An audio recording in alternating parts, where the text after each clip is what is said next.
I was in Iraq a couple weeks ago and really saw firsthand how misguided our efforts are in terms of actually having a long-term positive strategic outcome. So I think we need to end that war and bring the troops home. And then this trip I went to Jordan and Iraq both for the first time. And it was a really eye-opening experience. I mean, first of all, it's very hard to get the real picture of what's going on in Iraq. And unfortunately, the higher you up are in the American power chain, either military or civilian, like elected officials, the harder it is to get the real story, because we are an occupying power there.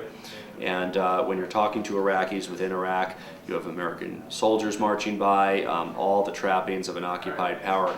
And there is this kind of odd, power dynamic in terms of they're going to be telling you what they think you may want as an American to hear.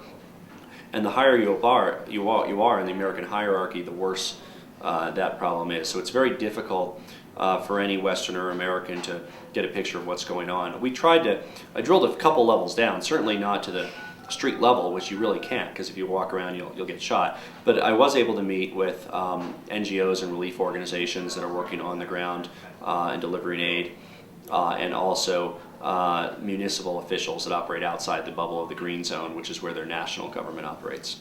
Yeah, the surge is like a lot of our military activities in Iraq. It's a tactical success in that it improves security by isolating neighborhoods. And even though it's a tactical success, it's a further strategic setback in a stable Iraq.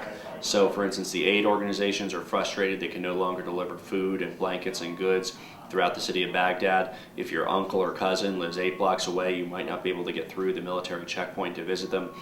So it is in many ways heightened and increased the tensions in the area. And I believe it's a further setback in the long-term stability of Iraq. The war in Iraq itself is political. It was caused for political reasons by George Bush.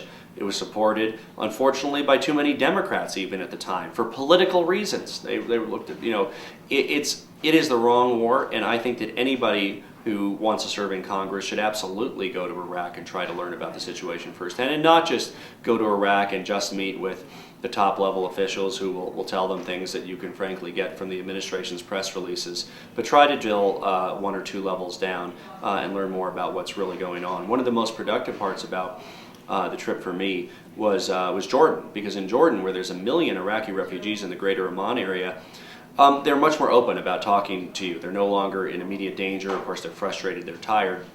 But I met with a number of Iraqi refugees in Jordan and learned quite a bit there as well. This was hardly a vacation.